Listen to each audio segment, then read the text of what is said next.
дуруд дӯстони азиз, барномаи ахбори радиои Тоҷикистонро пешниҳоди шумо мегардонем. имрӯз президенти кишвар муҳтарам Эмомалӣ Раҳмон ба шаҳри Турсунзода сафар намуданд. Сарвари давлат дар Турсунзода як қатор иншооти таъиноташон гуногунро ифтитоҳ бахшида, ҳамзамон аз чанд хоҷагии деҳқонӣ боздид намуданд. ҳадафи сафари президенти кишвар ба шаҳри Турсунзода ва ташриф ба хоҷагии деҳқонии ватан шиносоӣ аз рафти иҷрои барномаи давлатии рушди соҳаи боғу токпарварӣ, татбиқи амалии супоришҳои президенти мамлакат оид ба истифодаи самараноки заминҳои наздиҳавлигӣ, бунёди боғҳои наву барқарор кардани боғҳои кӯҳна мебошад. Президенти мамлакат муҳтарам Эмомалӣ Раҳмон бо натиҷаҳои кори боғдорон шинос шуда, барои парвариши ҳосили хуб, таъсиси ҷойҳои корӣ, таъмини бозори дохилӣ бо маҳсулоти хушсифати кишоварзӣ ва боло бурдани иқтидори содиротии шаҳри Турсунзода анҷоми корҳои хайр ва саҳм гузоштанд дар ободонии як гӯшаи диёр бо роҳбарияти хоҷагӣ изҳори сипос карданд. вазири корҳои хориҷии ҷумҳурии Тоҷикистон Сироҷдин Муҳриддин бо вазири корҳои хориҷии Подшоҳии Арабистони Саудӣ Шоҳзода Файсал ибни Фарҳон Оли Сауд, ки бо сафари расмӣ дар Тоҷикистон қарор дорад, мулоқот намуда ҷонибҳо ҳамкории Тоҷикистону Арабистони Саудиро дар бахшҳои сиёсӣ, тиҷоратӣ, иқтисодӣ, гуманитарӣ ва дигар соҳаҳо баррасӣ намуданд.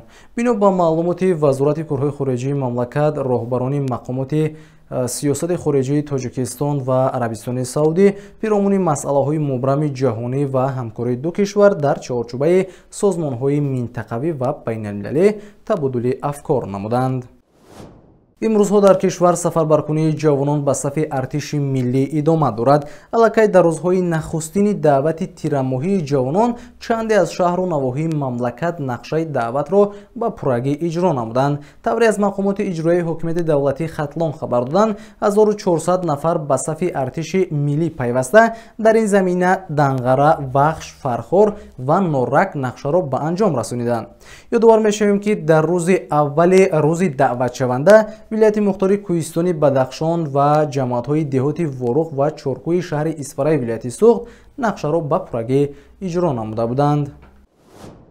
сафорати Русия дар Тоҷикистон бо пахши як изҳорот гуфтааст, ки хабарҳои пайдошуда дар бораи даъвати ҳарбии шаҳрвандони хориҷӣ дар Федератсияи Русия аз ҷумла муҳоҷирони меҳнатии кишварҳои Осиёи Марказӣ сохтакорӣ, бофта ва бар дурӯғ мебошад. ҳамзамон сафорат панҳ гардидани ҳар гуна хабарҳоро дар масъалаи сафарбаркунии муҳоҷирон сохтакорӣ номида иброз доштааст, ки чунин иғвоангезӣ метавонад боиси коста намудани муносибатҳои мо бо давлатҳои дигар гардад.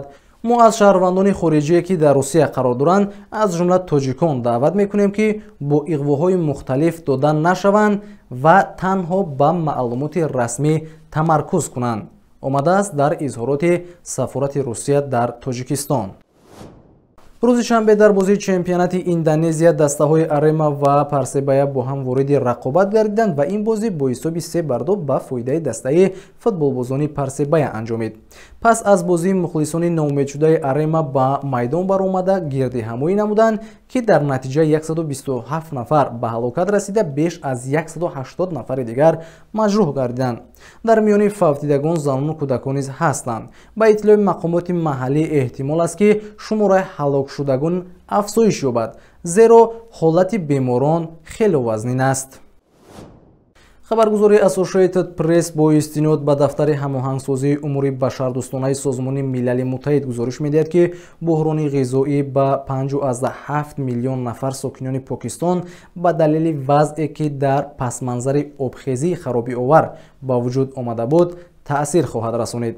дар навбати худ мақомоти Покистон мегӯянд, ки дар мамлакат захираи кофии гандум мавҷуд аст ва кишвар ба содироти бештари маҳсулоти кишоварзӣ шурӯъ кардааст.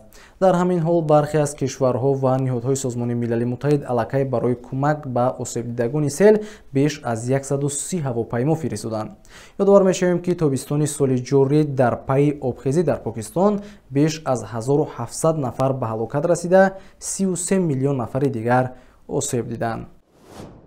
тамошобинони гиромӣ, бо ҳамин мерасем ба анҷоми барномаи ахбори радиои Тоҷикистон. шоду пирӯз бошед.